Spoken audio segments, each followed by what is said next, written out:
Why do I hear Christians say, I've been redeemed by the blood of the Lamb? Yeah, that's a really dense phrase. Let's unpack it. First, let's talk about what it means to redeem something. So, if you own something, it belongs to you. Right. But things can get lost or stolen, and then somebody else ends up possessing what is rightfully yours. So I should go get it back. And you could do that in a few ways. You could show some sort of proof of ownership, or you might need to purchase it back, or you could just demand it back. However it happens, that transfer back to you as the rightful owner, that's what the Bible calls redemption. Okay. But what does it mean for a person to be redeemed? Yeah, so imagine you lived in ancient Bible times and you ran out of money. As a last resort, you could sell yourself as a slave to pay back that debt. I've lost my freedom. Right. But a family member could come with money called a redemption price and claim you. And that person was called a kinsman redeemer, and they were transferring you back into the family.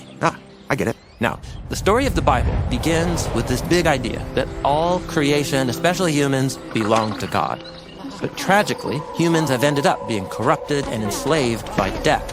God wants humanity back, and so the story of the Bible is basically about how God transfers us back into his possession. That is, redeems us. Okay, so where does the blood of the Lamb fit into all of this? Yeah, for this last step, we need to tell a story.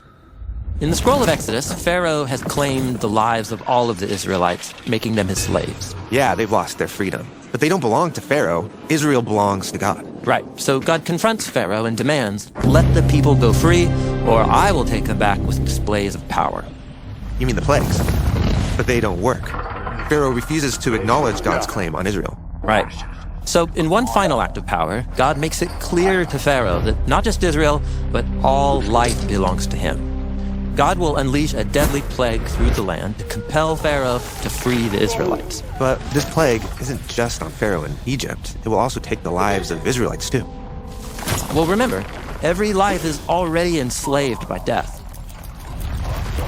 But God provides a way of safety from the plague. And this is what the Passover meal is all about, where every family puts the blood of a flawless lamb on the doorframe of their house to protect them. How does that work? Well, the lamb is a symbol of a life that belongs totally to God, uncorrupted by evil or death, and that means death has no rightful claim to it. And its blood? Well, the blood is a symbol of its flawless life that has been surrendered over to death. But wait, you said death has no claim over the life of this lamb. So why does it die? Yes, exactly. It's not fair. But because it surrendered its life, it can, so to speak, give its life power for others, to open up a way back to life with God. Okay, so to go back in is like being in the house that is covered by the blood of the Lamb, protected from death, belonging to God. Yes. So on the night of Passover, God liberates people from death. And the next day, Pharaoh releases his claim on Israel, and so God also liberates them from slavery. And both liberations are central to what redemption means in the rest of the Bible. Okay, now, God redeemed Israel for a larger purpose, right?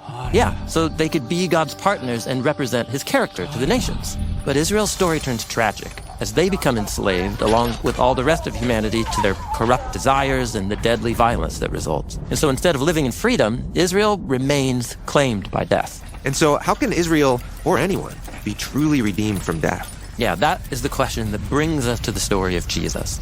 So Jesus went around announcing the arrival of God's redemption. He led a life fully dedicated to loving God and loving others, freeing them from sickness and from death. Then Jesus went to Jerusalem on Passover weekend to confront the power of death itself, and the city leaders decide to kill him. But he was blameless. Those leaders have no right to claim his life. Right, it wasn't fair. But in an act of generous love, he surrendered his life for others. And when Jesus was raised from the dead, it all became clear. Jesus is God's ultimate counterclaim against death. And the life of Jesus, represented by his blood, is a covering for anyone who takes refuge in him. Death could not claim him, and ultimately, it cannot claim you either. So when Christians say, I've been redeemed by the blood of the Lamb, what they mean is that because of Jesus' life, they have been reclaimed by God into freedom and into a kind of life that's beyond the power of death. We belong to God, and nothing can change that. This is what it means to be redeemed by the blood of the Lamb.